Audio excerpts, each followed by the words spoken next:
permits and all this stuff.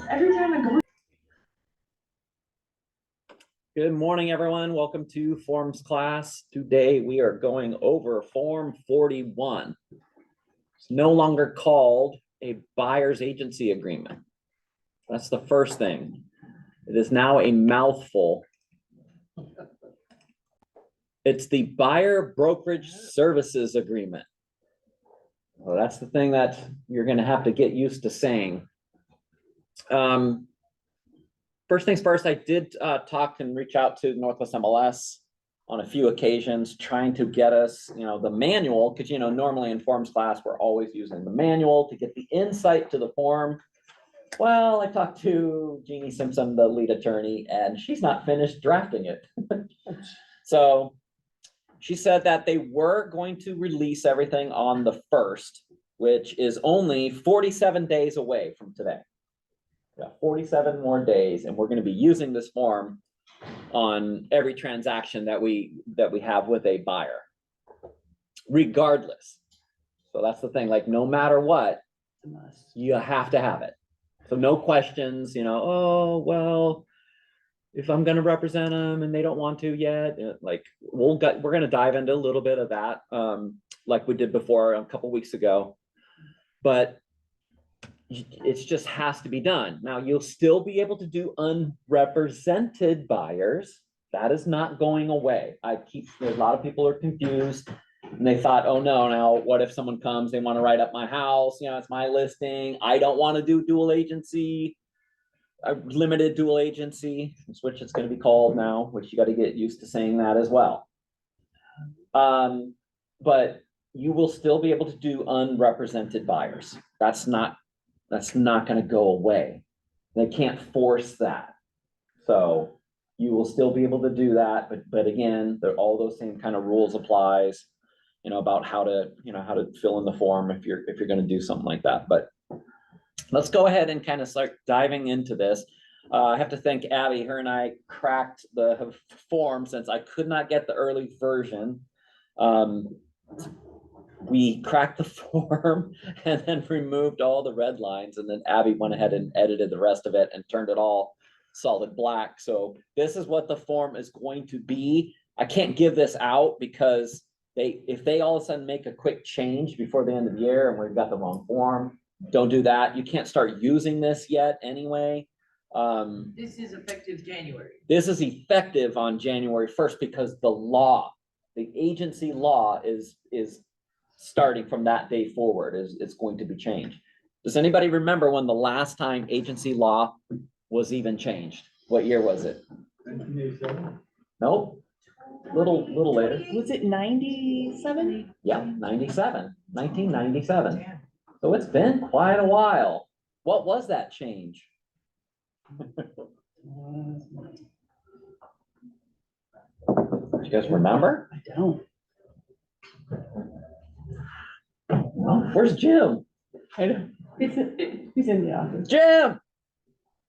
Yeah, he doesn't remember either. We'll go get him because he's got to have more insight than I started working in real estate in 1999. So it was kind of, is Jim on the phone? Yeah, I started in 99. I started in new construction before I started being a builder services rep, even before I was licensed, because it was allowed back then. You did work sites and stuff, just be the customer service person. And then I did bonuses whenever someone would write a deal up. Well, I was getting kind of sick and tired of helping people. And they're like, we want to write it up, Eric. And then now what? And I'm like, oh, I got to go wake Bob up in his V-dub, and sitting out behind the, site, and he's crashed because he was out drinking the night before. Go wake him up to come in and write it up. And then one day he come back and he brought me McDonald's. This was the day, like, I was like, I'm done. He dropped off McDonald's. He goes, I supersized it for you. Thanks for that sale. And so I was like, I'm getting, I'm like, that's it. I got licensed so quick. I went and did the course, like live on the computer. They had CDs and everything back then. Good for you. Yep. So I got it done, got licensed. Wasn't it 3.5-inch floppy? No. No. But I got licensed, and it was just funny, like, people were still talking about the change. Back then, when I started, they were like, oh, yeah, they just law change, and now we gotta do things a little different. I was new. It's new, everything's new no matter what to me, so. You don't know if you don't know. Yeah, you don't know, you don't worry about those things. And I think that's the kind of thing, the attitude we kind of have to have here again, it's just have a little bit of amnesia and just like, hey, the past is, like, that's it, the past is the past. That's why they make the windshield so large and the rearview mirror so small, because everything behind you is gone, it's small, it doesn't matter anymore, like, we gotta move forward, we gotta learn, this is the new way, this is it, this is the, and it is what it is, and we're just gonna learn this, and this is what we're going to do. I think the change happened in 1997. Before that, Mhm. we all represented the Seller, right, And then what changed is basically, suddenly now we're representing the buyer. Because what you happened? can represent a buyer. Because you had buyer brokerages coming out, getting retainers for representing. That's buyers. it, yes, okay. That's what I was, I couldn't Yeah, remember the so- part about the yeah, so you retainers and had stuff. that became a niche for some people, Yeah. just want to rep buyers, and not only that, but you're gonna give me cash up front and have me represent you. Mhm. And so, yeah, so that's, and that's still around. But yeah, so that's what came out of this, but, and I remember the attorney who's representing multiple said when he was selling his home, Mhm. basically, he said he heard other agents who basically were representing him making misrepresentations. He thought, Oh, it's I'm liable for your misrepresentations. They weren't his listening per se, they're just other agents. And he said, no, I can't, so they were made this whole shift from, That's right. the Everyone the represents the agent seller. represent the seller, but anybody else represents the buyer. yeah, But you didn't have to have it in writing, and now you gotta have that in writing. I gotta have both in writing. Right, and then also compensation. Well, that makes sense. All right, so let's go ahead, let's just kind of go over the form. I'd be nice if I could, let's see. This is so much cleaner and clearer, so we're gonna use this to read off of. If I need to jump in between and actually go down to the red lines, I guess I can. Let's get back to oh yeah. So the 1A is changing a lot too. We're gonna have to, kind of go over that one as well. Oh, what did it do? That was weird. I do have a question on the Sure. buyer agency. So The current one or the new one? the new one, so when you meet. Buyer brokerage services agreement, you mean? Yes, that's right. When you meet with the buyer and you explain this, what is required by law to do this, and you put, I'm just gonna say 3%. Mhm. And the Let's do listing, dollar amount since we're in class. okay, Yeah. okay, Get in so trouble. we're gonna do $1,000. Okay, 3,000. 3,000, Yeah, so 3,000. we're gonna do $3,000. And the commission is 2.5%. Oh, you mean the compensation? It's not even called commission anymore. Compensation. Compensation. I know, see, that's all new wording we gotta get used to. So you said 3,000 Mhm. and the listing, the selling office compensation in the MLS says it was $2,500? Is Yes. that what you're saying? Yes. Yes. So if you had your buyer brokerage services agreement signed and that the buyer was agreeing to pay you $3,000 for your services, and the seller was offering $2,500, there's still $500 remaining balance that by default, who's responsible to pay that? The buyer. So the buyer would still owe $500 at closing, and there are two different compensation disbursement forms. That's why they have two of those. That's why they created two. Ah, okay. This was kind of like when they first sent that out, and I was like, oh, Wow. wait a minute, they're gonna have there's Yeah. changes coming. That was kind of like a thing, like a sign of like, there was gonna be definitely some changes coming. So can you use that extra, that even though it's going to the buyer for closing costs? Oh, good question. we're gonna get into that. Okay. Because there's a couple things that we need to look at too. Because as you know, we've been rolling through these changes for close to 3 years. The first one was publishing the compensation. Do you remember that? Yep. And what happened? Everyone was freaking out. Yep. Well, and that compensation went from having to be $1 to being 0. Didn't that happen at the same time? Yes, the rule changed from $1. It used to be, you had to charge at least $1. That's what Northwest MLS rules said. You had to offer at least $1. Then they changed it to nothing. In my career, I've only seen one listing prior to the law change or to the rules changes in the MLS. I saw this in South Lake Union, and it was on a $2.2 or $2.3 million listing. And the SOC at the time was $1. You gotta be kidding me. Nope. Where's the incentive for the buyer's agent? Goodness gracious. When my broker brought it to me, I was like, what? Maybe it's a miss. That's what I was gonna At say, first it yeah. kind of shot, and then I had to like go back to like all my training and all the forms manuals and all the stuff and the rules manuals I've read over and over and over again. And then it dawned on me, wait a minute. Oh yeah, there's a rule that you have to have $1. Were they just hoping that the buyer's agent wouldn't catch it until it was Yeah. too late? Because they get $1 No, deposit, people, yeah, you're not, I mean, or just negotiating it? yeah. You'd have, yeah, You negotiate. negotiate. The only way that you were allowed to negotiate under the rules, it was like 101C, I think it was. 101C, that the only way that you can even do that and to negotiate is if you had what?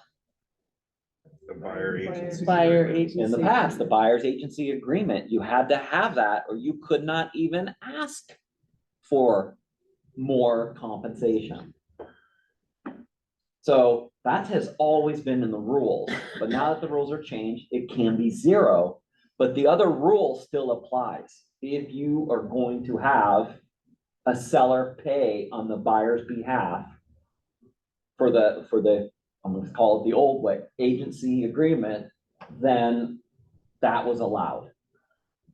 You all the time, how many times have you guys seen offers, like maybe your seller's like, oh, I only wanna do a lower SOC, and they're, okay, and you do it, and all of a sudden an offer comes over and it just says, SOC, it might be in 22D, page 2 other on a form 34, seller to pay, $3,000 SOC.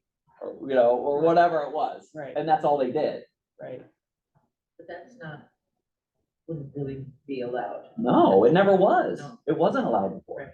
even then, Yeah. unless you had the buyer's Wrong. agency agreement in the past. So, hold on. Okay, so people in the end, what if you're not interested in the buyer paying the 500? How do you change that? We're gonna get into that. I'm gonna say for Zoom people, I don't want to keep like reading the chat, so you can unmute and ask your question. All right. So let's go ahead. Well, actually first, before we dive into the form, I know I mentioned this at the sales meeting, but I want to go over it again because I don't know if everybody heard it, that, how things are going to work. Because the rule is that it's supposed to be done in a reasonable, at the most, what is it, reasonable? Oh, I'm gonna have to read it. Amount of time. Yeah, At the soonest reasonable. soonest Right, reasonable, right, right. practical. You can't It's just throw All it the, all in the there. adjectives. You can't yeah. just throw it in there with the purchase and sale. No. No, that's exactly correct. So, oh, actually, rules, and legal. And I think it's on the RCW here. Okay, so this is the law. Okay, it's requiring real estate firms to enter into a written brokerage services agreement with a buyer as soon as reasonably practical after commencing real estate brokerage services for the buyer. First thing we gotta look at, what is real estate brokerage services? What is considered real estate brokerage services? Is that an open house? It's an open house for a seller, for your client, that you're actively doing an open house. You're holding an open house to the public. Are you providing real estate services to those people? To the buyer. Yeah. Well, yeah, you are. Yeah. Hand them a flyer with details on it. Yeah. How, It becomes.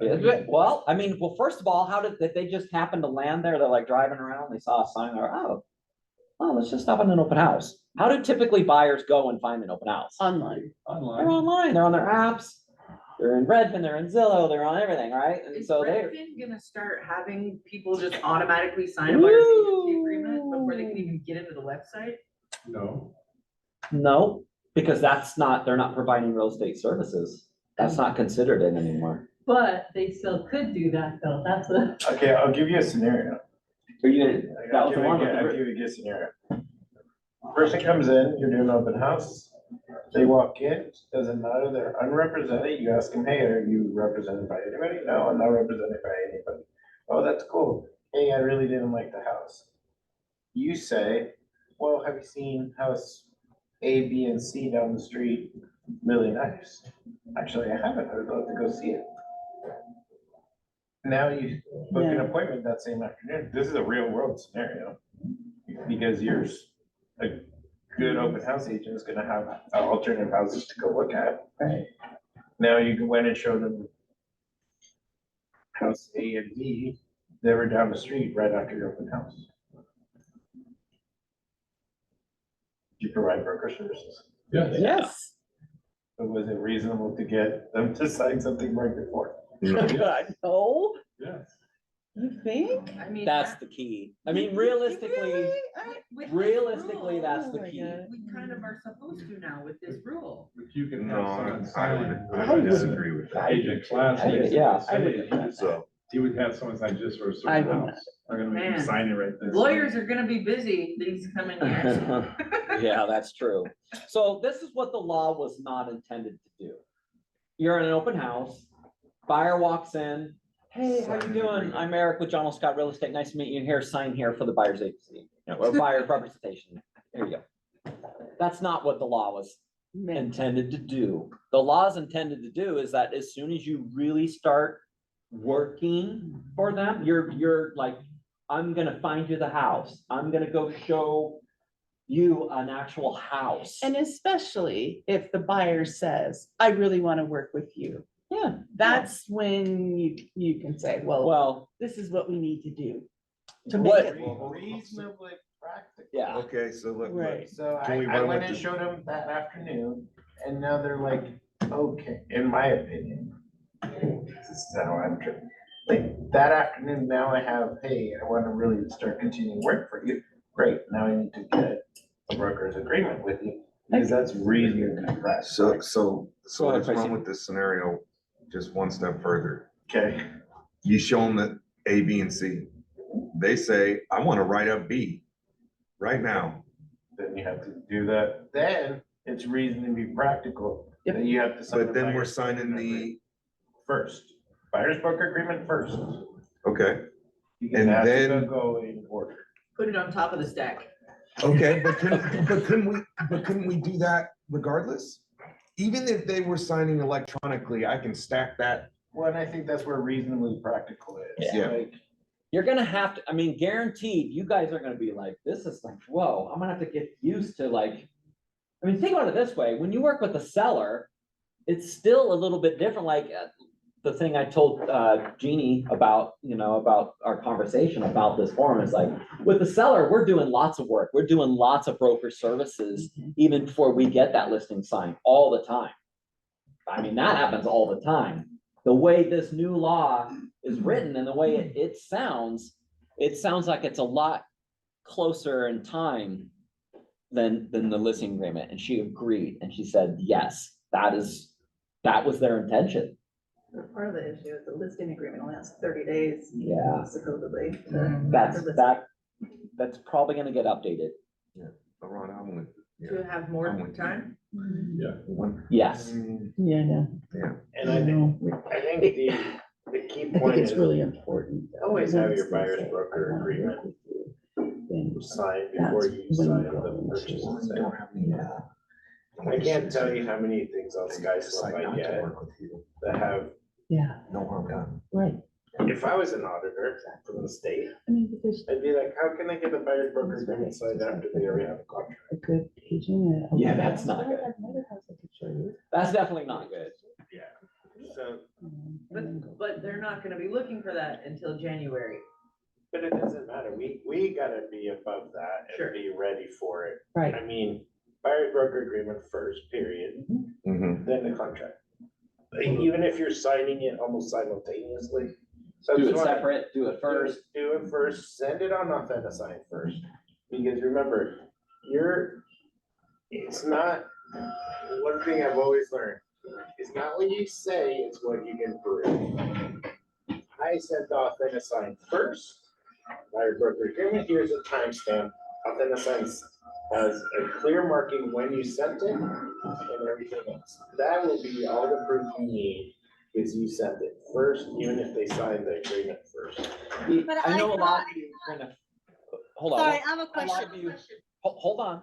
I know a lot of you are gonna have an issue like, well, wait a minute, what if I don't even wanna work with that person, right? I mean, you're gonna run into this too. You just need to get into a habit to making sure you're having an actual consultation. The consultation is the moment where you are gonna go over and review and tell everyone, and during the presentation, like, this is how real estate works. This is how it works now. By law, in order to work, I have to have you sign this agreement. Now, we're gonna be going over training, we're gonna be going over lots of dialogue and scripts on how to talk about how do we negotiate. We are gonna be, great negotiators at getting the sellers to pay this. Cause mostly they really have, it's always been baked into the transaction. For a really, really long time. A seller can't even sell unless the buyer brings their money. They're getting the money from the buyer, they're paying for it. So that when the sellers are upset, like, oh, why do I have to pay? Like, well, you're not paying anything until someone buys it. Exactly. Okay, question on Zoom? Yes, me. So, because Tony was saying if you show them 3 houses and you don't have the buyer agency, just send it in 2 separate. Isn't that supposed to be signed before you even show them the house? If you met them, okay, so this is where it starts. If you met them somewhere else at an open house, right? That was the example in the story. You met them at an open house. If you're scheduling, showing properties, that is definitely real estate brokerage services. Right. So now Now you have to have that conversation. you needed to have that conversation before Before you you start even went out. showing. I mean, that's really what it comes down to. And I know that's gonna be tough, because you're like, you hardly know some of these people sometimes, and they're like, oh, I would love to see this house down the street. But don't you think though, I mean, sellers, when they want to sell their house, they're gonna offer a commission. It may not be 3%. $3,000, you mean? Well, then, yeah, you're right. We'd have to do some serious negotiating. But don't you feel like though, as a rule, I'm seeing a lot more 2.5 than 3. $2,500, yes. So Yeah. compensation can also be stated as far as a percentage, that hasn't changed. Right. Doesn't necessarily, so if she's saying compensation of 2.5%, she's still legally right. It's just better, for maybe strategic purposes, it's better than 2,500. Well, But you can you still. guys know the large lawsuits that are happening across the, Right. the other side of the East Coast right now. That's literally how they won, is because they're saying that collectively, we discussed what the compensation is going to be. Mm-hmm. So in training, we can't do that, because basically that's how they won. Well, and the other thing is gonna be that if the other agents are gonna be forced to do this agreement, those agents might just come to the negotiation table and say, hey, my client is willing to pay this, and you need to pay my compensation that's X. So that's just part of, they can start wherever, but it's really gonna be a negotiation all around, which is all the more 100%. reason why we need to, you know, have our compensation. We need to have our individual standard of what That's our it, yeah. comp is, Yep. because, you know, you get into multiple offers and somebody else is at 2.75%, somebody else is at 2%, and, right? Right. We're taking on that liability to, you know, calculate all that. Mhm. So, and do it right and negotiate everything, so. That's why I wanted to have that CME class so bad, because I knew that this was going to be like, it's gonna be different.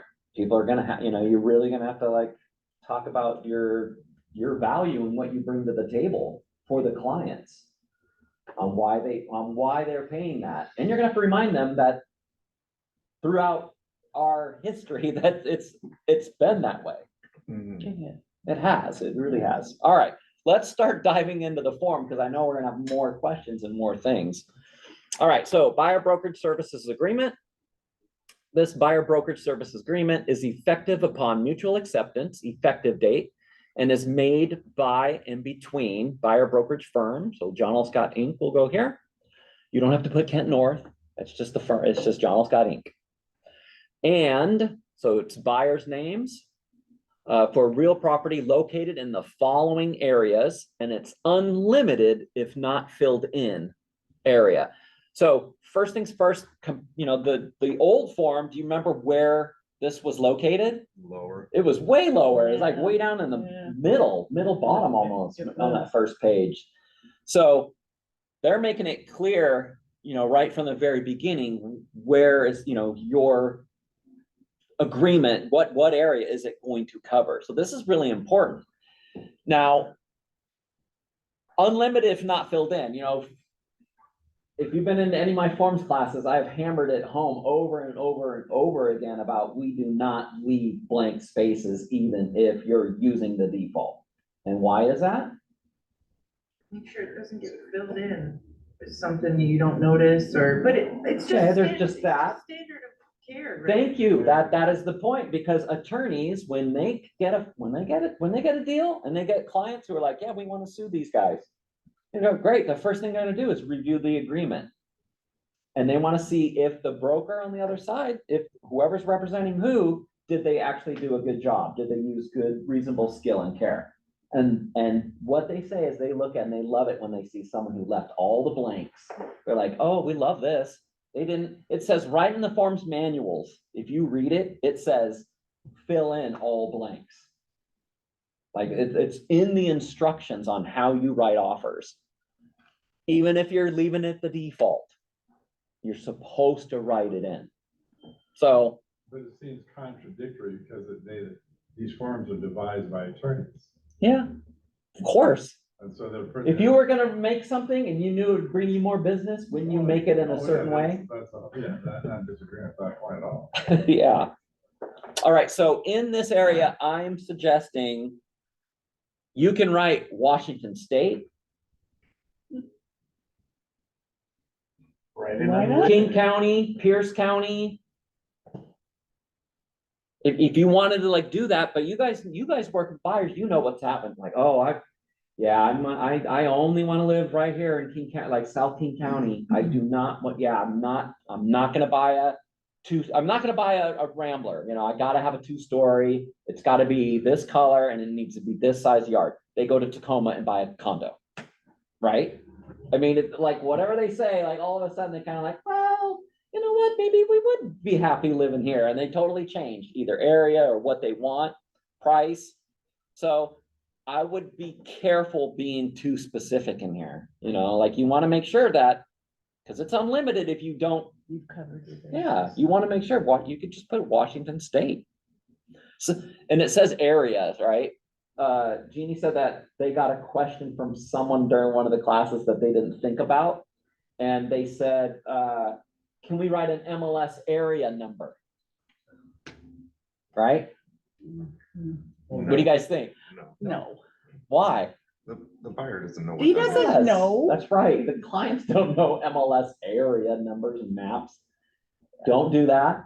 So that was a good point. I like, you think about it like, Yeah, oh, yeah, okay, you see yeah. area, brokers like automatically think, oh, maybe it's MLS area. yeah. So don't do that. The buyer can have two buyer brokerages agreement, one for King County, one for Pierce.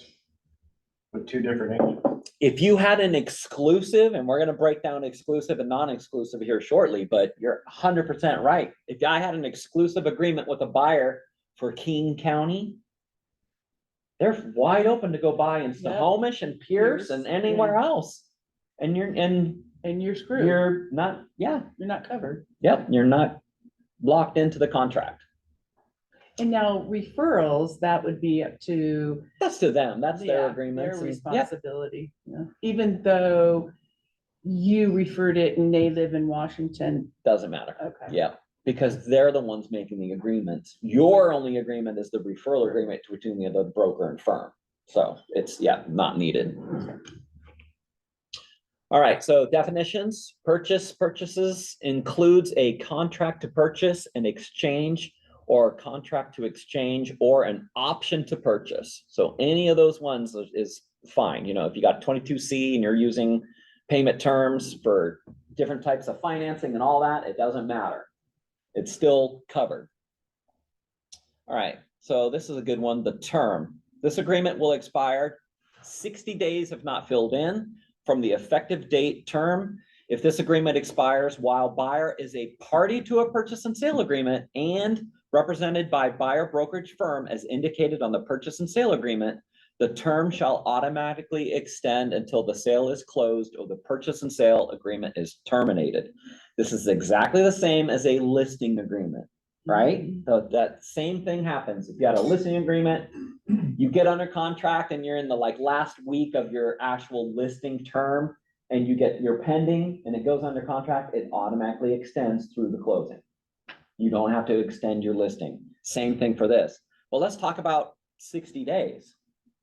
That's not enough. Is that enough time? No, How long does it take a buyer to get under contract? it just depends. Well, these days, Yeah. it takes 6 months, because you might have to find the property. Yeah, It could You know, take 3 years. But we can put 3 years in there. you could. That's a long Right. time. That's a long time. But you never know. But we could put whatever we want in there though, right? Yes, yeah. Just don't leave it blank, again. So if you put 3 years, then how does the buyer fire you? We'll They talk can about always that fire later. in writing. What's that? They can always fire in writing. Yeah. Okay, yeah, because that's, it makes sense, but the buyer can fire you. So. All right. Let's get into number 3, agency. So pamphlet, buyer acknowledges receipt of the pamphlet entitled Real Estate Brokerage. I think it's supposed to be services in Washington. Let me look.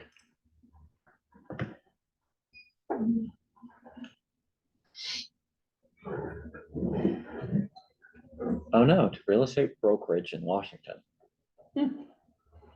I thought it says services. I wonder if that's a typo that they. Pamphlet's kind of weird. Yeah, let me jump over and look.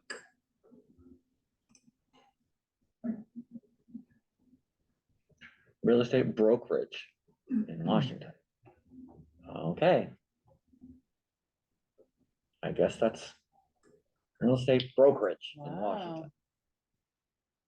So that's what it's gonna look like? This is it. Mhm. Yep. Only 4 pages. Not 6. No, or 8. Isn't it 8? That could be.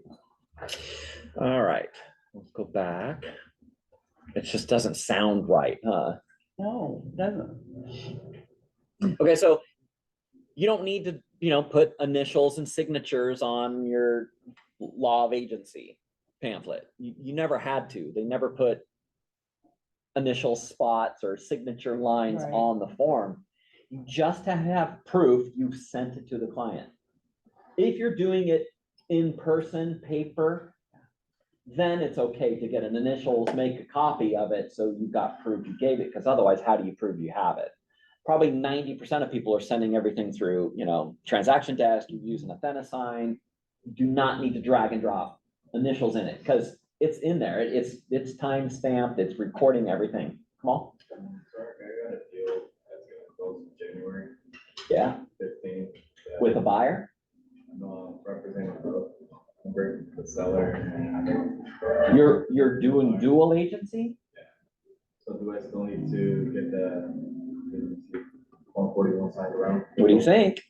Yes, You have to have it for January. If you have any closings past January 1st, I don't care if it's new construction, I don't care if it's, they did everything, it's D.R. Horton, and I didn't do nothing, and they filled everything out. I don't have any paperwork to fill, they did it all, but it's closing after January 1st, or even on January 1st, you representing a buyer by agency, if it's stating anywhere that by agency, you are representing that buyer, you will have to get a Form 41 signed for your file. So do you get signed that day? 'Cause you don't need Yeah, it before you then? could, yeah. This says that the buyer has to acknowledge that they've received it though. this is just 41. That's not the agency law, the other one. Yeah, they acknowledge the receipt of it. Yeah, so, but we can't just email it and have that trail though. We need them to acknowledge that they. If you received it. emailed it, you got proof. I mean, if you sent it and that's there and you got good, clear, evidence that they've responded to emails and, that. What happens if you're meeting for a listing, a pre-listing appointment, Mhm. and you have your Form 17 and you have the agency in there, so you want them to sign it then? Initial it? Because that's what I usually do. It's okay. Well, I mean, you could do that. You could just have them initial. There's a really, really good app. If you don't have it, I would definitely get it. It's called Turbo Scan.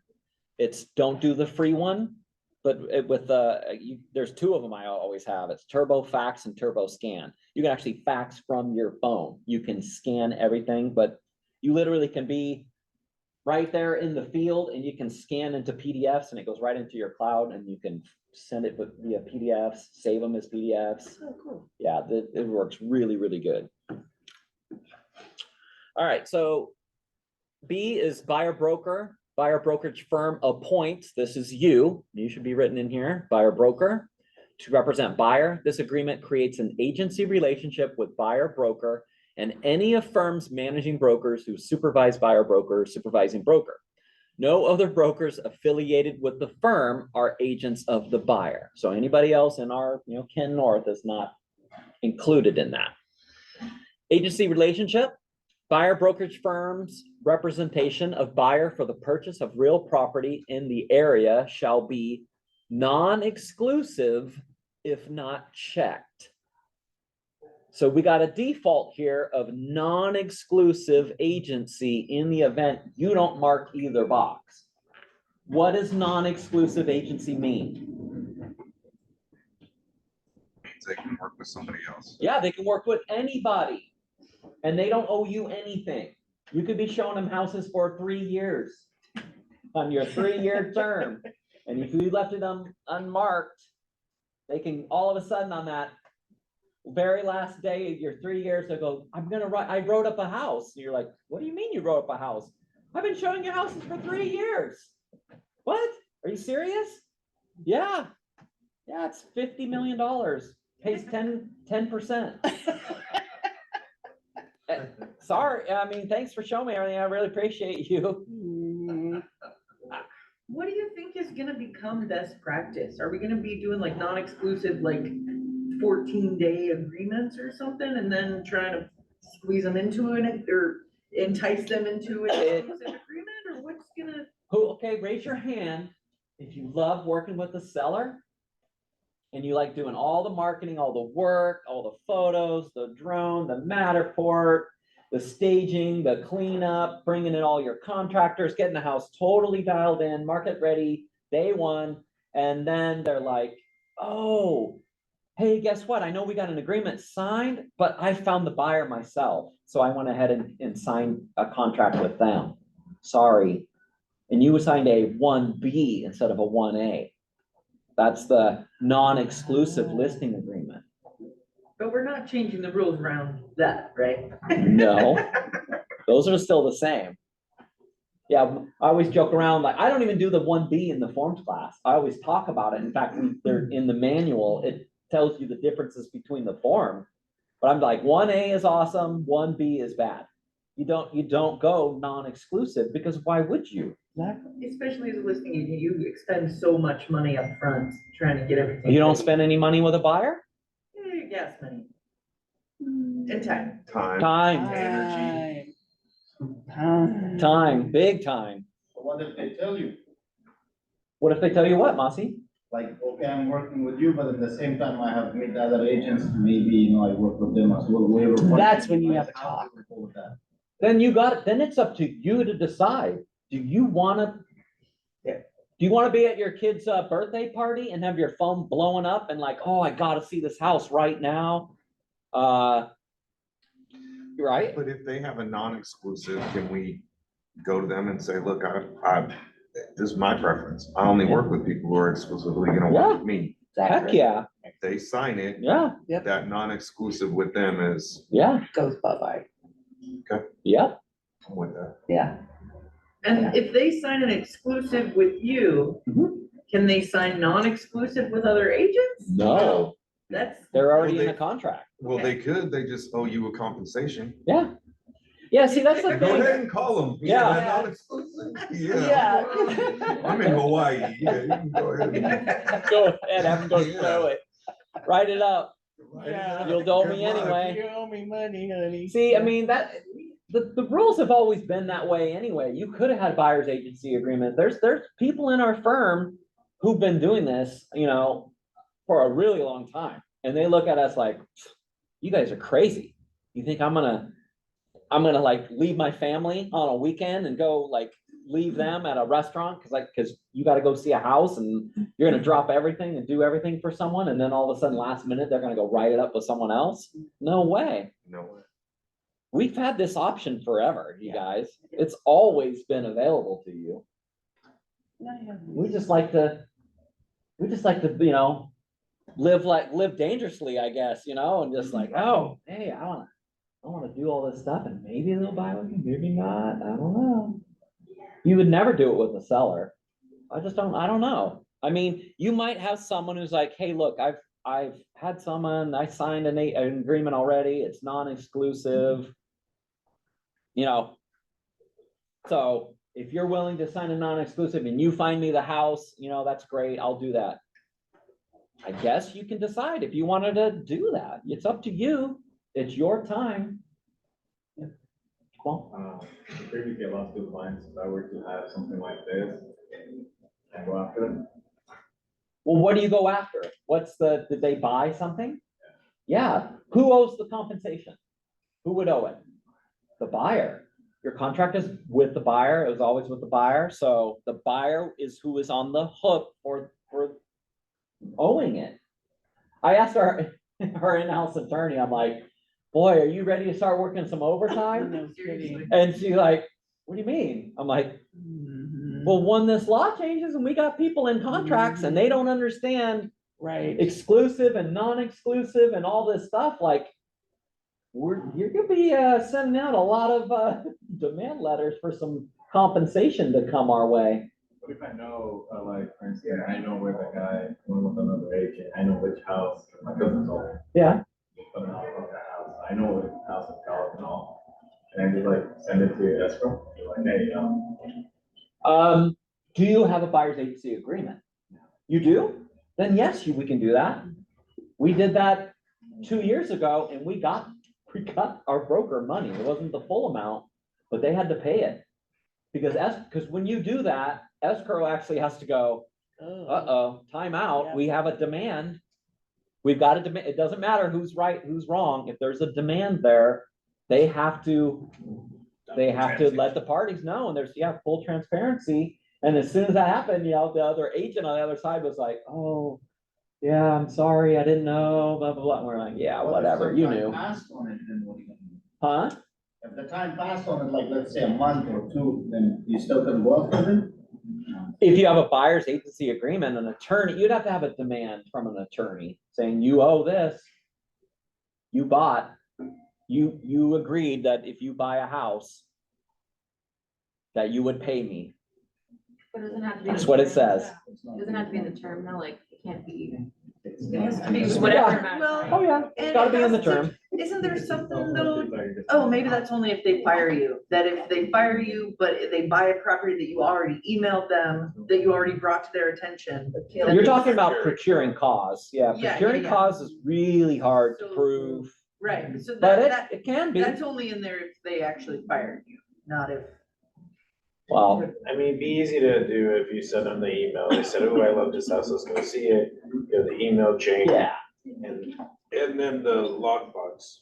Would Oh, say that right, you right, right. opened it, you opened it, then you could put that all in a nice neat order and Yeah. say. I did I did my duties, I did my But I broker mean- services. At the end of the day, our business is so based on good relations and. Of word course. mouth And reputation, Yeah. that it's like not a good look to take a past client to court. Yep. All right, let's dive in. Okay, so by default, it's non-exclusive, so you guys have got to make sure you're checking a box. So very first one is the exclusive. Buyer may not enter into an agency relationship with another real estate firm during the term of the purchase of property in the area exclusive agency, or non-exclusive buyer may enter into a non-exclusive agency relationship with other real estate firms during the term non-exclusive agency. So they can pick and choose if you mark that second box. All right. Number 4, limited dual agency, buyer broker as limited dual agent. So this is the whole new, wording, like we got to get used to this. It's you just can't say dual agency. You're not a dual agent anymore. It's going to be a limited dual agent because they're defining further to let buyers understand that your firm also represents the seller. So it's everybody's all in the same boat. Like it's the designated broker, managing brokers, the listing broker, buyer broker are all under the same umbrella. So it's like very, very clear that, because before it talks about this in obviously in the listing agreement. Right. And this limited dual agency actually has been happening a ton in our firm because all the time we have cross sales in here. Right. We have, people that have the listing and then you guys bring a buyer. So that's been happening a lot for a really long time. Okay, so buyer broker is limited dual agent. If initialed below, buyer consents to buyer broker and supervising broker acting as limited dual agents in the sale of property that is listed by buyer broker. Buyer acknowledges that as a limited dual agent, RCW 1886-60 prohibits buyer broker from advocating terms favorable to buyer to the detriment of the seller and further limits buyer broker's representation of buyer. So they're going to have to initial here. And then B, firm limited dual agency. If buyer purchases a property listed by one of firm's brokers other than buyer broker, listing broker, buyer consents to any supervising broker who also supervised listing broker acting as a limited dual agent. Jeez, could you make it any more? Oh, it actually was way worse than that in the manual. And so that's just like if it's another John L. Scott agent from any office, the second one, B, No, from anyone within our firm. within John L. Scott. Kent North. Oh, okay, which, Kent North is the firm. Kent North is the firm. I mean, John L. Scott Inc. is the firm, but Kent North is our office. I'm talking about MLS office, 3647. But It's in us. this paragraph, the firm is Kent North, It's John L. Scott Inc. then it's got in Kent North. But our office is identified, I know, Kent but this North. isn't saying office, it's saying the firm. Right. I thought it, But it is talking about supervising broker. No, which because is it's you. not Look. dual agency, that's a good point, is it dual agency then, because if we have, like right now, do a deal with another John L. Scott firm. Me too. That's Yeah. not dual agency. Right. I that's what thought I'm getting that's, at. No. I thought that's So what we they would were have to put- consenting to on the old form. Is it only if It like was. clinics? Only license under the Dual firm. broker. No. Okay. Only like, as agency law goes, it's So why don't we only have to put in Kent the, North at the top there under buyer brokerage firm on the? See your point. I mean, That's you can, but you don't have to. But why not? So it's a little unclear. right. Yeah, because. That if is it's John unclear L. because it Scott- says firm, and if you're working with a John L. Scott company in like Renton or Well, wherever. there's even the affiliates that aren't even Right. part of Right, right, Inc. yeah.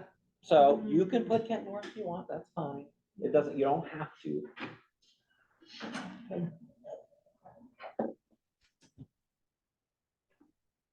All right. Let's go down. We are That's a into good page legal 2. question, I wanna know.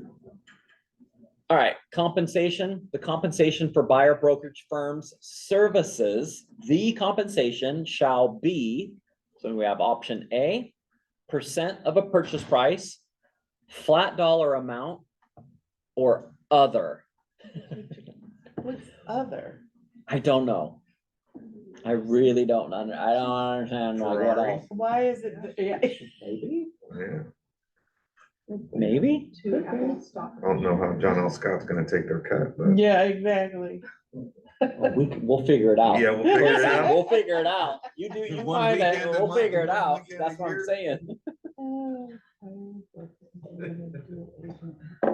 saying. Wow, that's a. Yeah. So I have seen, and in commercial, Tony just walked away, but there have been deals like in commercial. This happens where they can pay compensation over time. They made it in payments. Because a lot of times in commercial, the buyers are paying compensation in deals. So they can say, look, I mean, Cause they're I'm big putting all deals. my money to buy this, place, this building, and I don't have that much scratch up front, but I will make Payment. payments. So you can write out a payment schedule on this. So that may be other, that what might mean. That's the only thing I can think of. Without a manual, I can't Yeah, get too much, details. I asked Jeannie about other, and she said, well, she's like, as well as I do, sometimes people don't pay at the time of closing. So that could go in there. And she said, and it could be anything else under the sun, really, if the firm's okay with it. Go get that Ferrari. yeah. Okay, B, if buyer broker is a limited dual agent and represents both buyer. Turn that off. Sorry, I turned it on accident. It was off. B, if buyer broker is a limited dual agent and represents both buyer and the seller, then the compensation shall be equal to the amount in subsection 5A, if not filled in. So first of all, if you're gonna be a limited dual agent now, where are you first figuring out how much is that compensation even gonna be? Exactly. Where's it? Listing agreement. Yeah, it's on your listing agreement. It's in the 1A. So let's look at the red lines to the 1A. Yeah, I'm gonna just do like this. So 1A.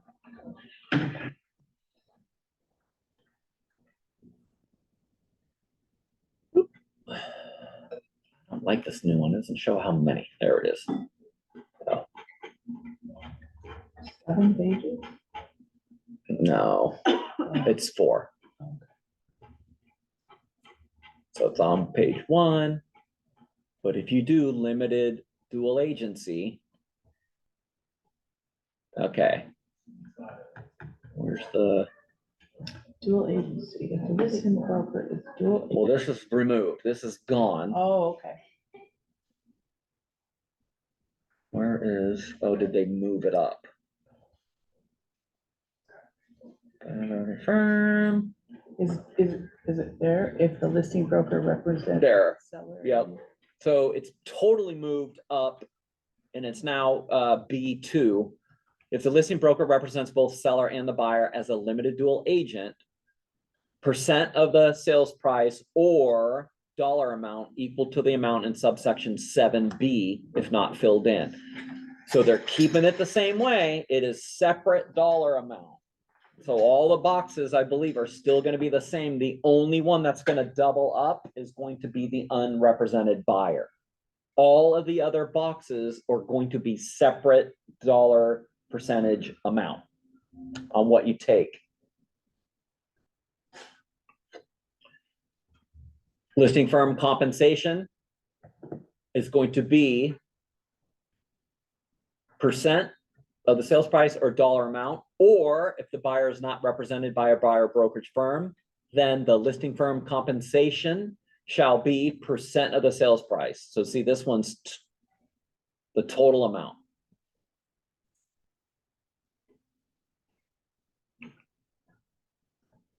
Where's the one that, like, if Nope. you're not a dual agent, but you represent the seller, but the buyer is unrepresented? That's what we just So did. that's the one that Yep. you just talked So about. if the buyer is not represented by a buyer brokerage firm, then the listing firm compensation, see, it's saying there's no buyer brokerage compensation.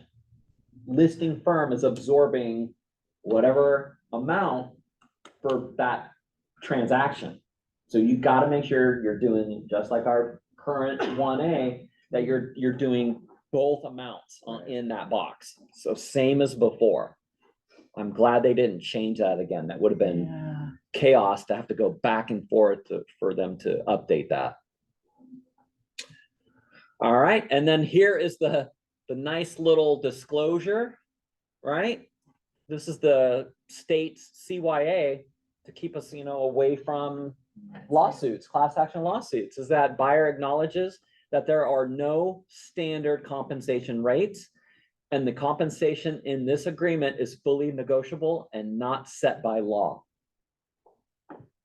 So it's right there, right after they see on how much is going to be owed, is that the disclosure that there's no standard. You cannot say, John L. Scott makes me off, I have to charge this. You cannot say that. You never could say that. Of course, this one we don't hear as often anymore, but, oh, I work for free. Don't worry, the seller's going to pay me. You can't say that. You don't work for free. You say you work for free, you're going to work for free. So you have to come up, just like Quasi was saying earlier, like you have to decide, hey, this is what I charge. But you know what, buyer?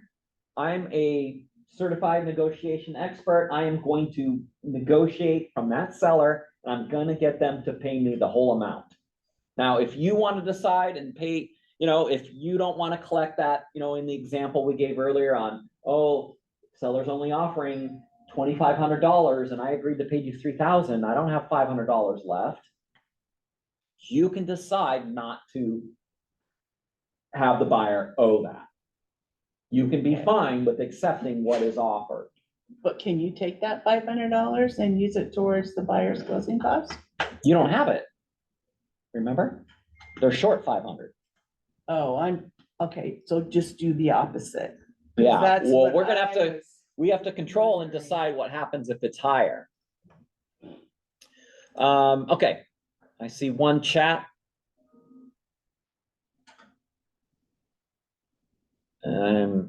We're not doing percentage amounts in class. All right, seller compensation offer. So this is where we're gonna, change things up if there's things that are different from the seller, right? So seller compensation offer, a seller may, but is not required to offer compensation to firm for representing buyer in the purchase of seller's real property. Seller's offer. Seller's offer is disclosed in the listing. It shall be stated in the purchase and sale agreement and may be accepted by buyer on behalf of firm in the purchase and sale agreement. Seller's offer equal to compensation. So seller's offer is equal to compensation. So here's, all right, that's the option A. If seller's offer is equal to the compensation, buyer shall accept offer and buyer shall not be obligated to separately pay firm. So they're telling you, That's in the the event you agreed to $3,000 and in the listing, the SOC, the selling office compensation that's published is $3,000. Yep. It's all good. Got it.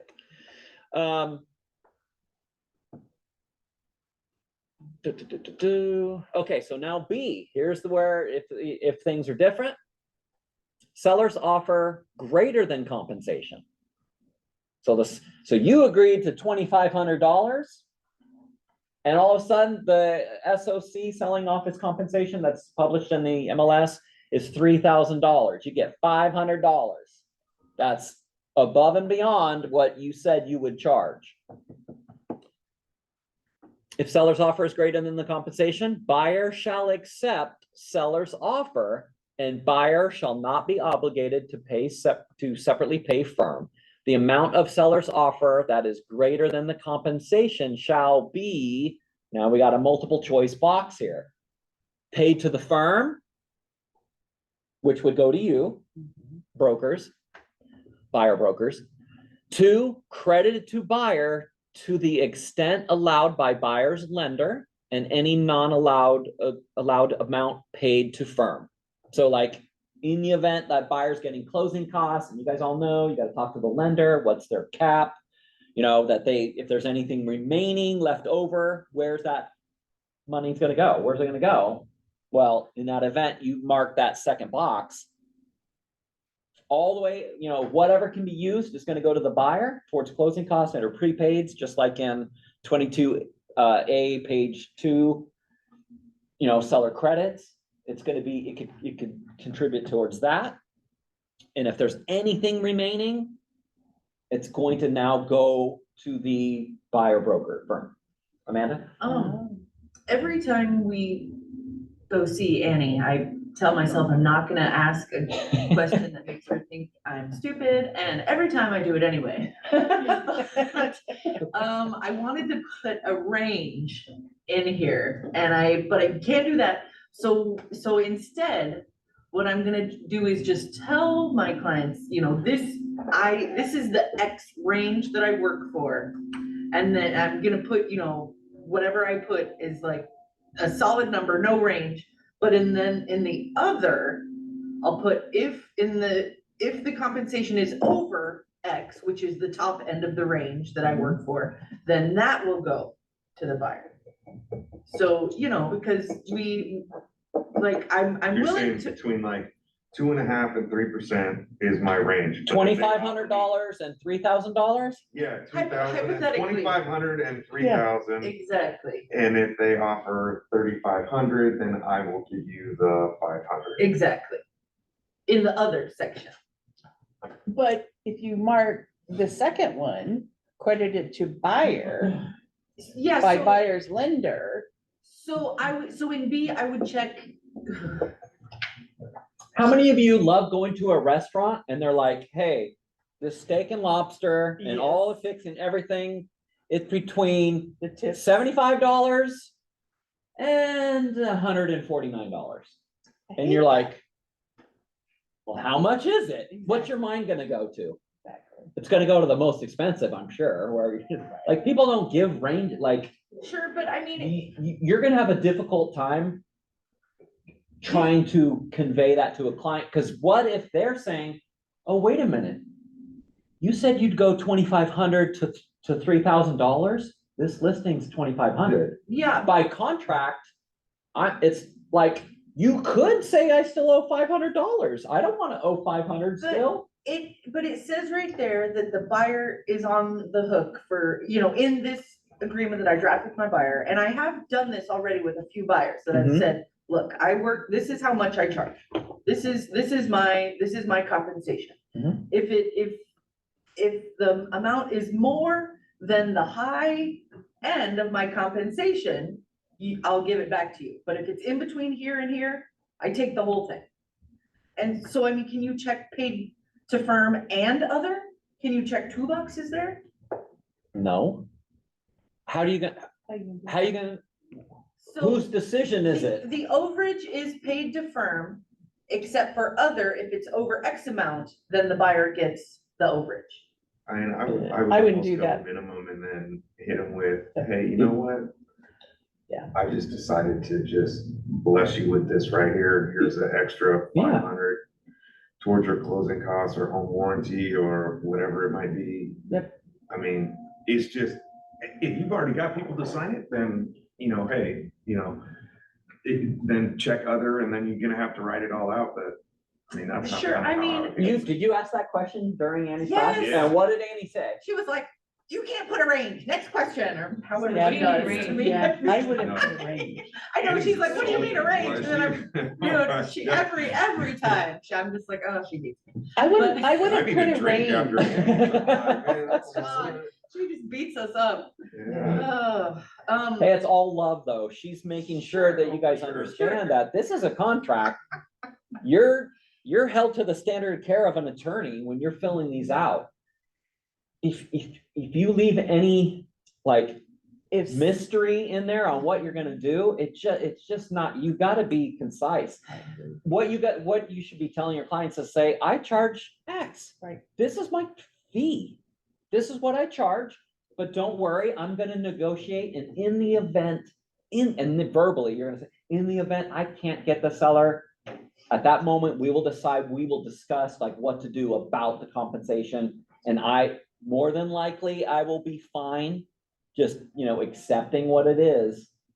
And there's gonna be forms for us to update that, to make the buyers okay with it, but I would not be getting into a habit. The only thing I'm okay with, I'm giving clients ranges are for sellers on what the listing price is going to be. Cause all of a sudden you tell them, oh, I think it's gonna be $599, and then yeah, they're like, oh, I don't I know. give them Next a person little comes in and goes, range. oh, I think it's gonna be $614,950. They're like, oh, that's almost 15 grand more. Wow, well, yeah. you wouldn't have taken the listing for $15,000? Value ranges, I think is okay in listing agreements until you decide what you're actually gonna start and list at, but when it comes to what your compensation is, that's a menu, that's a restaurant. You're not writing market price. You can't do that, you need to say, what are you gonna charge? but then if you. And get comfortable with that. If I wanna charge, if I'm charging $3,000 every time, though, it's like, and, for some listings, I'd be willing to take the 2,500 for some, I don't want my buyer to be on the hook for that $500 every single time. But if they only have to pay me about $2,500 and a listing's offering 3,000, I don't wanna have to give them back that $500 every single time either. I saw two listings yesterday had $4,000 I know, on right? both. And in that instance, I'd be only too happy to give them the $1,000 extra, right? But how do we write that down?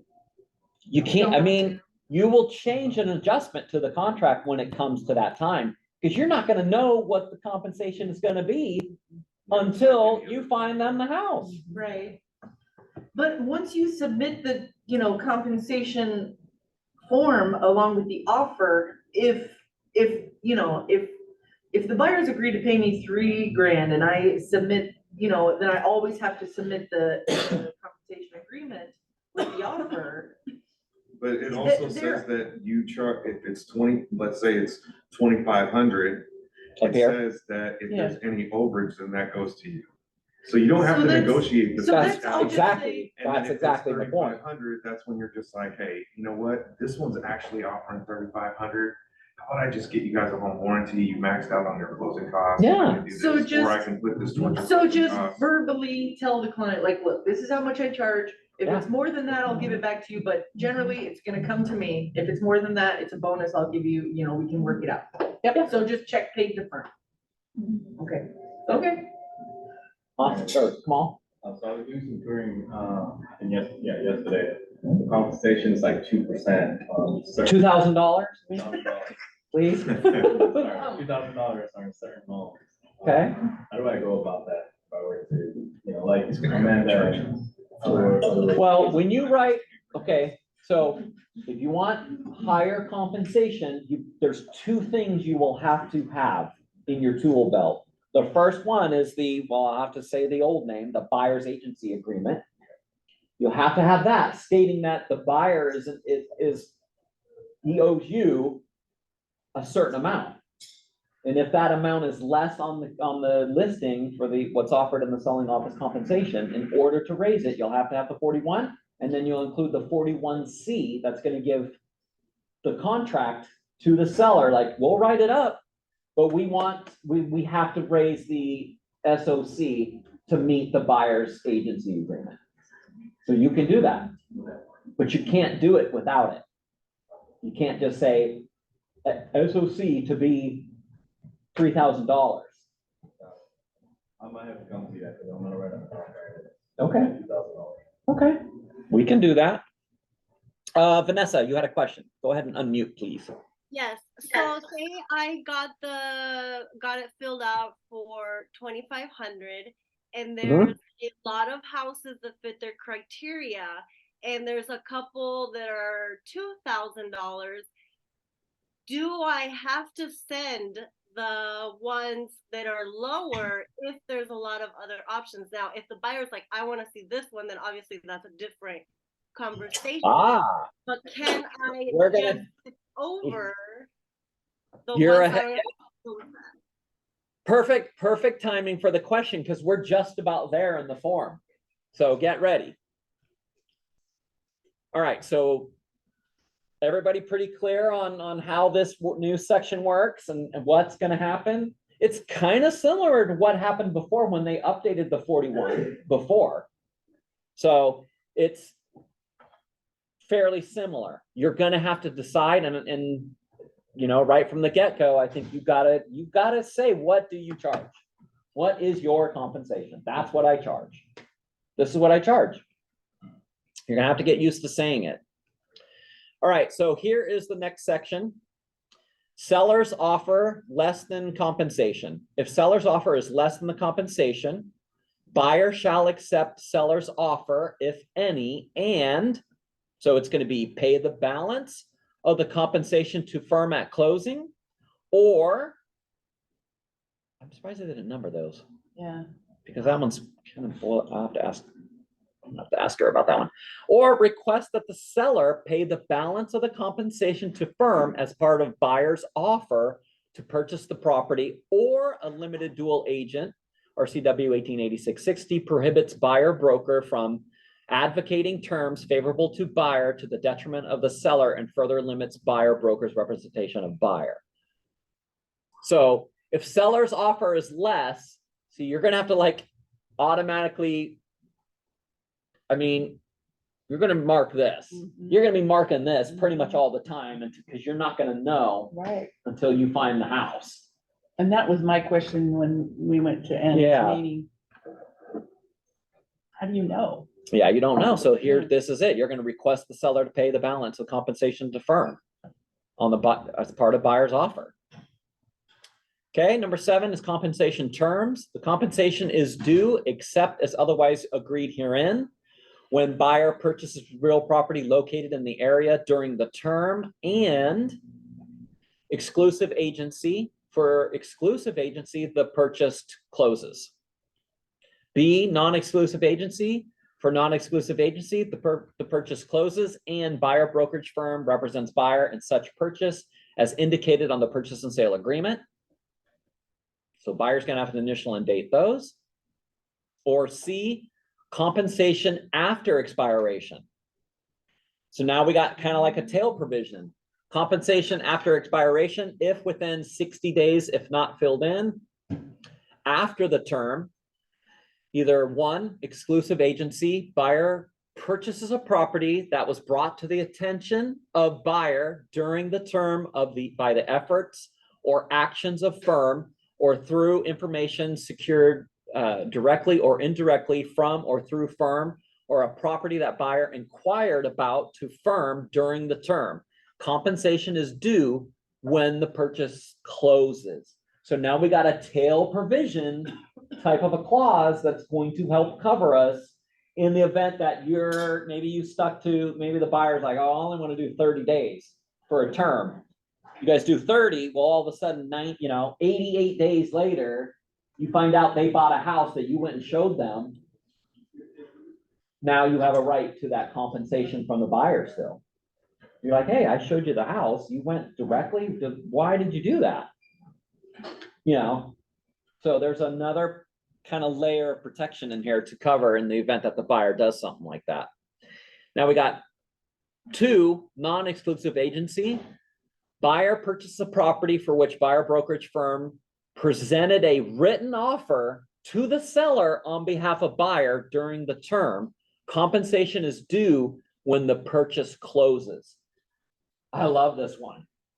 So now if you have even a non-exclusive, you go show the house, you write up an offer, the deal doesn't work. All of a sudden, seller calls that buyer, goes, hey, my listing's gonna expire. We were so close. How about you buy my house? I'll lower the price to this because that's what I wanted. I don't have to pay compensation now. We'll just use the old agreements even. We'll just cross out, white out all the names, and we'll just go ahead with that. Are you good with that? Yeah, I'm good with that. Then you find out then you see that they're closing, or you find out who the escrow is. They owe compensation still, because see, you actually did your job. You actually wrote a contract. As soon as you write the contract, now this term is gonna kick in.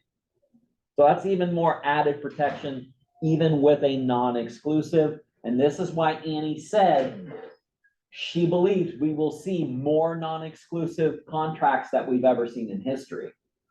Because you're gonna have buyers who are gonna be like, I don't wanna get locked into a contract. Yep. And then broker's gonna go, well, I can't go provide any agency, I can't do any duties until you have an agreement. And if the only way is a non-exclusive, I guess we'll do that for now, but I will wanna convert that to an exclusive. In the event we find a house, all of a sudden you find a house, you can just write it up, and now you've fulfilled your part of the contract. And now they owe compensation, even in a non-exclusive. There's a lot more protection even, in that, so I do think, yeah, we will see more non-exclusives, only because this clause is in there to help protect us. That's good. Eric, going back to 6C, the form has a box for other, which is not on your form, but is on form from meeting. Can you unmute, Shelley? I'm not sure what you're asking. I'm looking at the form that we got. Eric? Yes. Okay, hello. On 6C, you just went over seller's offer greater than compensation. I noticed on your form, oh no, I'm sorry. Seller's offer less than compensation. I noticed on your form you have pay the balance of the compensation to firm at closing, or request that the seller pay the balance of compensation to firm. But on my form, there's also a box that says other, but it's not on your form, is it? It could. 6C, seller's offer less than compensation. Oh, passed it. There it is, you just. Oh, that's why I'm on 1A. It cropped, yeah. Yep.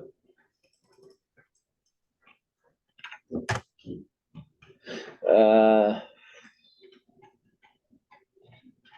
4, 5, 6. Oh, there it is. There it is. Yours doesn't say other, but mine does from the meeting that we went to. No, we have that. B has other.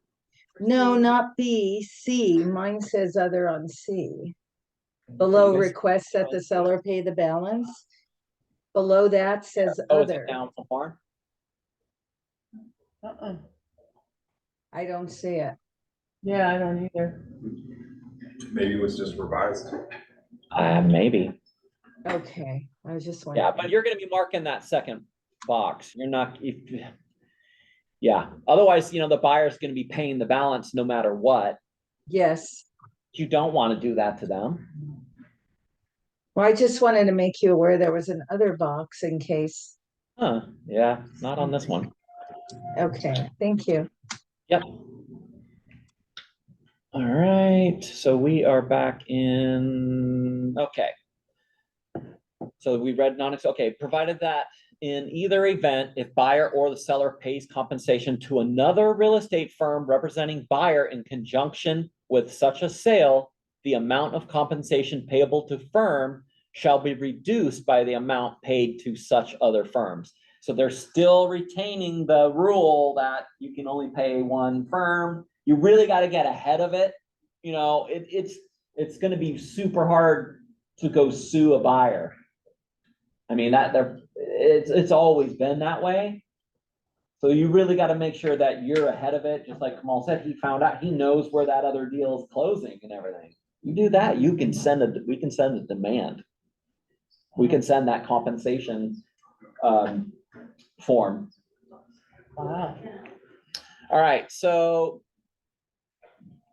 D, additional consent. Buyer consents to firm receiving compensation for more than one party and to sharing of compensation between firms, provided that any terms and amounts offered to or by firm are disclosed as required by RCW 1886-30, and any amounts paid to firm reduce buyer's obligation to firm. So you got to be careful because there are, a lot of times we see this. We can have sellers who offer bonuses. I mean, That's true.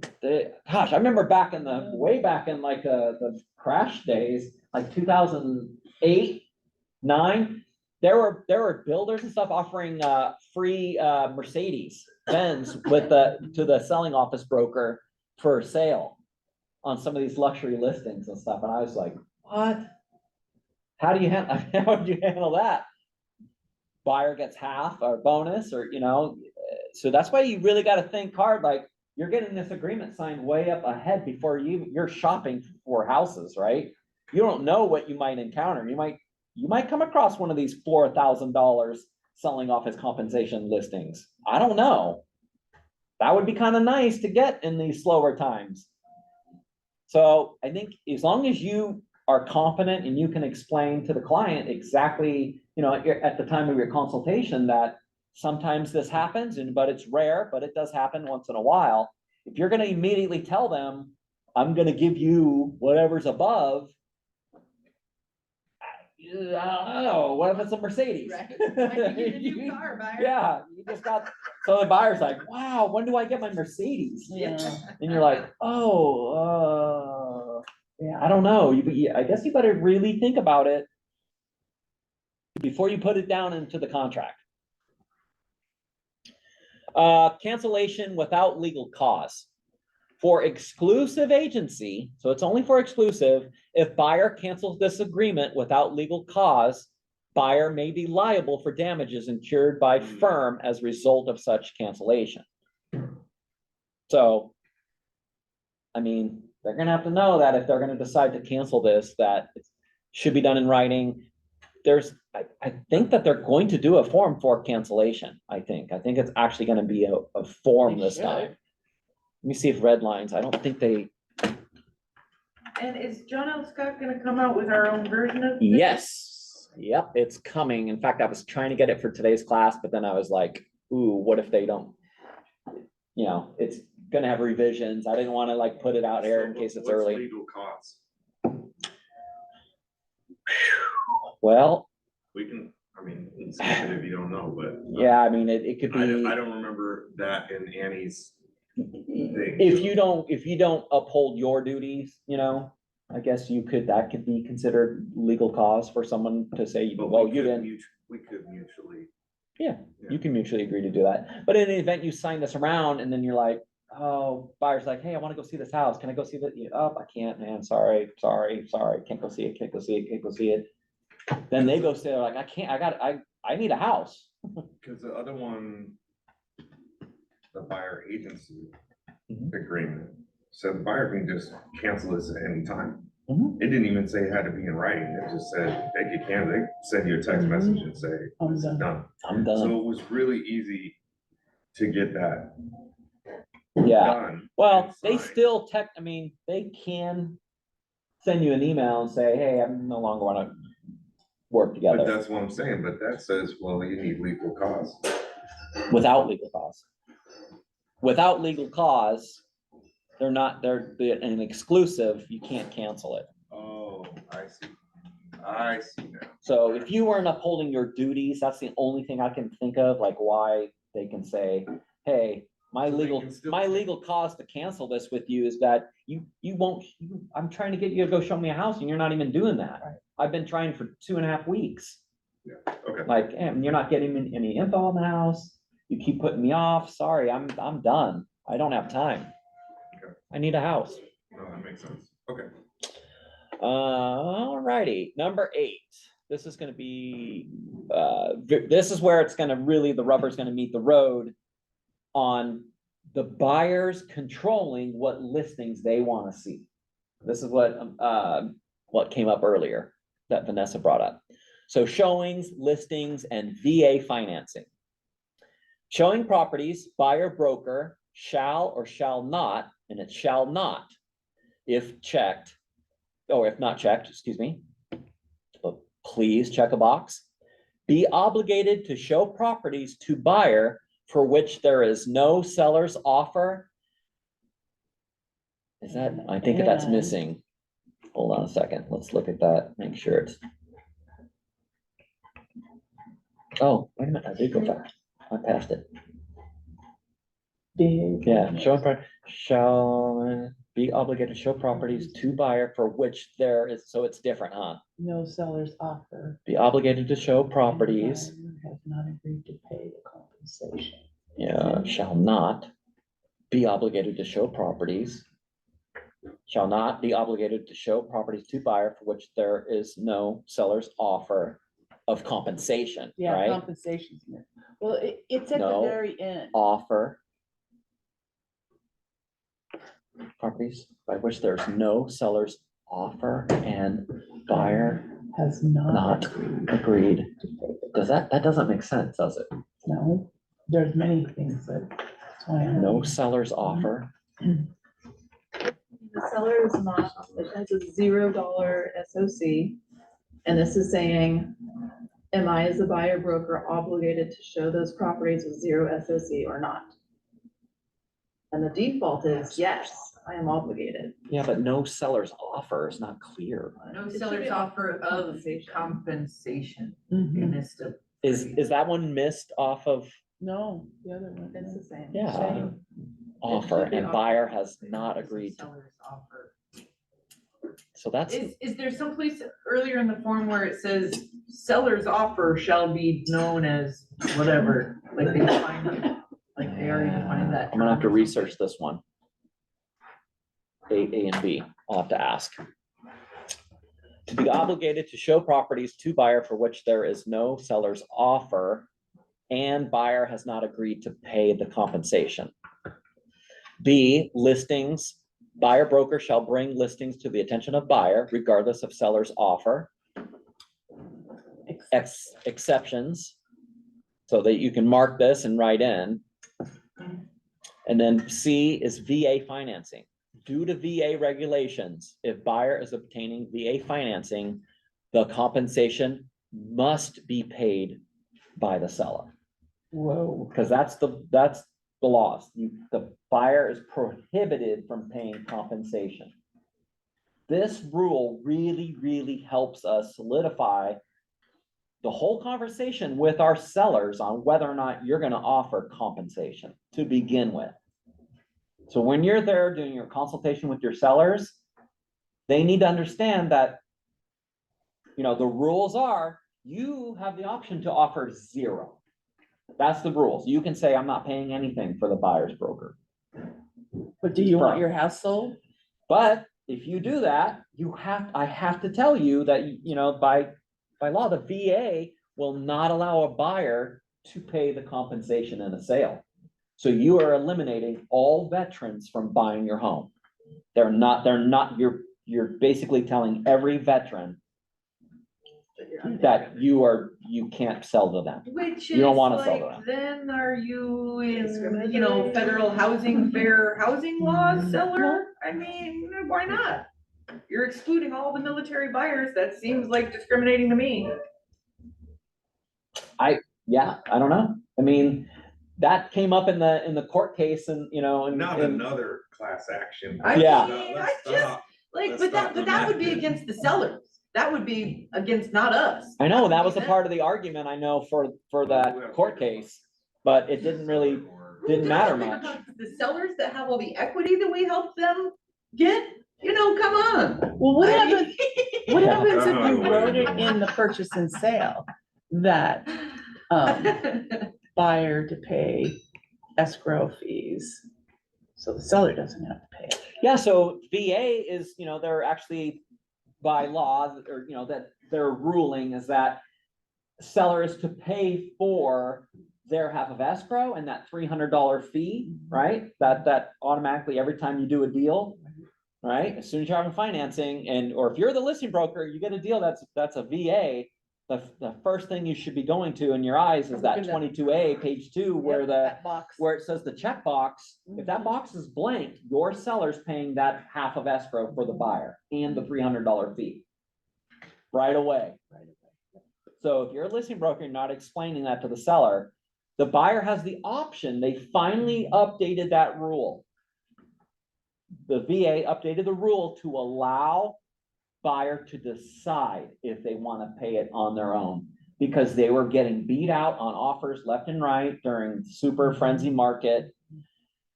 And listing brokers are like, sorry, I've got, 17 offers. What do you want? You wanted the buyer to, you want the seller to pay all this on behalf of the buyer? I'm sorry. I mean, You want this? and then the buyer's like, well, I can't pay it. I'm not even allowed to. Well, they finally adjusted that rule. Will they adjust the rule for compensation? I don't know. I think so. I don't know. Who knows what's gonna happen? Well, got one more question in the chat. 8B, do you have examples of exceptions? Didn't we already talk about that one?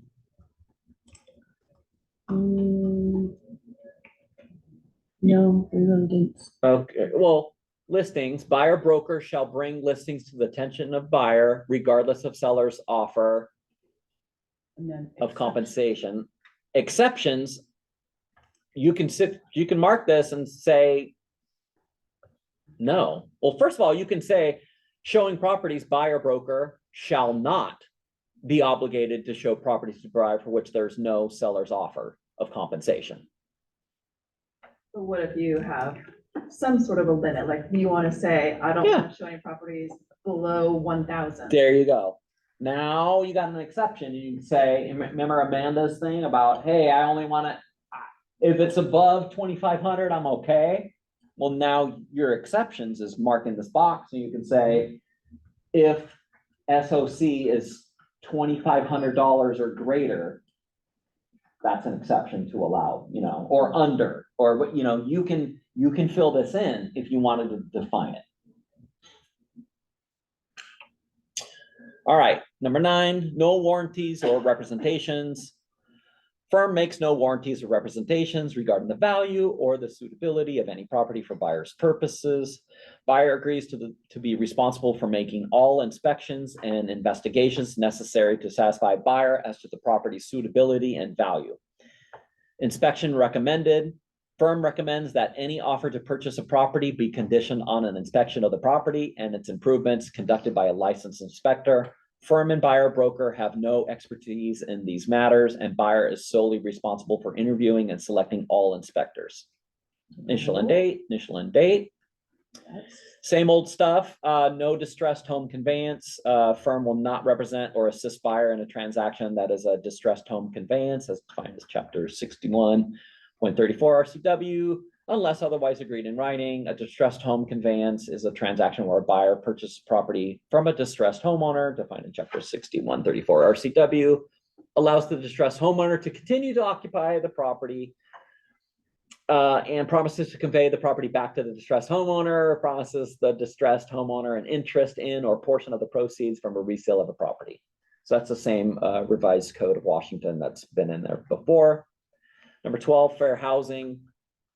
Local, state, and federal fair housing laws prohibit discrimination based on sex, marital status, sexual orientation, gender identity, race, creed, color, religion, caste, national origin, citizenship or immigration status, families with children status, familial status, honorable discharge veteran or military status, the presence of any sensory, mental or physically disability, or the use of a support or service animal by a person with a disability. And number 13, attorney's fees. In the event either party employs an attorney to enforce any terms of this agreement and is successful, the other party agrees to pay reasonable attorney's fees. In the event of trial, the successful party shall be entitled to an award of attorney's fees and expenses. The amount of the attorney fees and expenses shall be fixed by the court. The venue of any suit shall be the county in which the property is located, and we got a blank other box. So you got a form, little mini form 34 here to write in some different things. What could you put in here? Possibly, I don't know. You could be doing the same thing about in the event selling off its compensation is greater than $3,500. You might want to increase it even higher than what your level was. Then you can go ahead and additional amount could be This contributed. is where I could put the other, okay.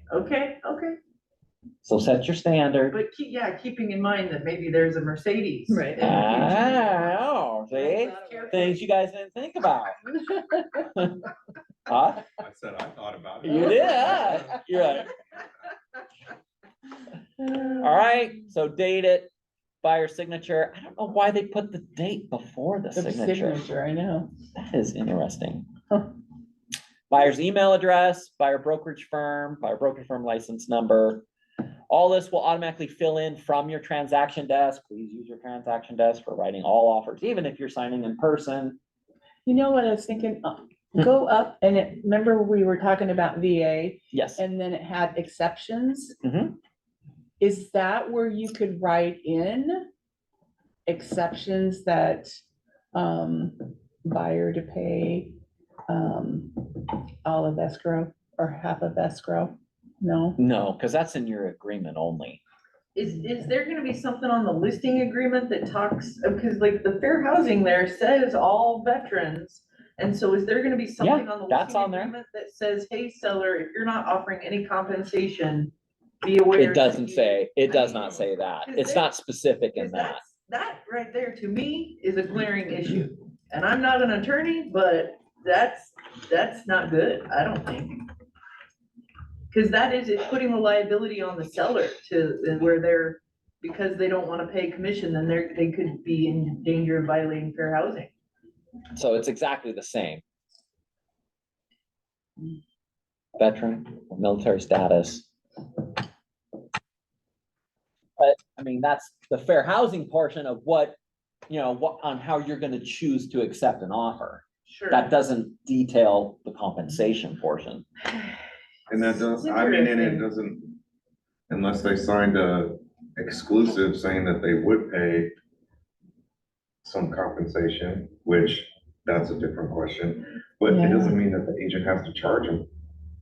Yeah, in I mean, the I'm not event, working for yeah, that's a $3.99, good point, is, in the event sellers, excuse me, sellers offering $2,500 compensation with your veteran, they've agreed to pay you $3,000.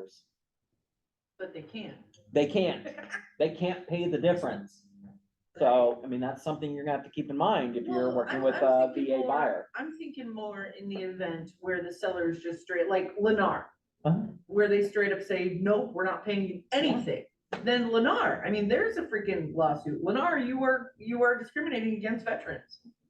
Like, I don't know. I'm not an attorney, nor have I played one It on just TV. seems- It just seems Don't like it seems unfair. I've definitely seen it. In terms of the housing discrimination laws there, but I don't work with many VA buyers anyway, but it just, to me, seems like Yeah. it's something that's gonna come up. Oh, you're going to deal with it. Our state is has a very huge community of For sure. veterans. For sure. We've got bases and things all over The here. largest joint base in the Yeah. country. Absolutely. So I mean, it's a big thing.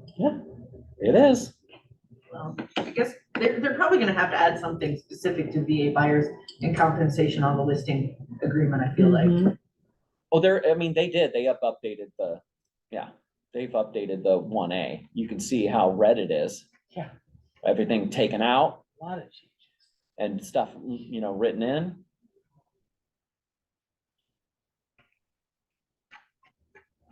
Yeah, let's see if it says anything in here. I don't think it says. VA. Yeah, it's gonna come up any word that has VA in it. Oh, there's one closing. Seller shall furnish a pay for buyer's policy of insurance, blah, blah, blah, blah, blah, blah, blah, escrow fee, and reserve fee, USDA or VA finance, yeah, so there's the part about they have to pay, other fees, charges that as provided by law in case of FHA, USDA, or VA, Right. finance sale. It should be up where we're talking about, you know, how much seller wants to offer in compensation to the buyer broker, and it should be like, hey, seller, be aware, if you offer 0, you're excluding all VA buyers. You know, I Yeah. don't think it's in there, but it just, you know, It doesn't say the So, compensation that amount puts in it that. on us as one more thing to tell our clients, which is fine, Yeah, but, you know. Yeah, so until that law changes or whatever, then I get, you know, then we'll know. But all right, any last questions? That is yeah, it, huh? it hurts. It hurts. It hurts. There's a lot, I know. there's a lot. All right, you guys, thanks for making it today. We'll see you guys on the next one. Bye. Wow.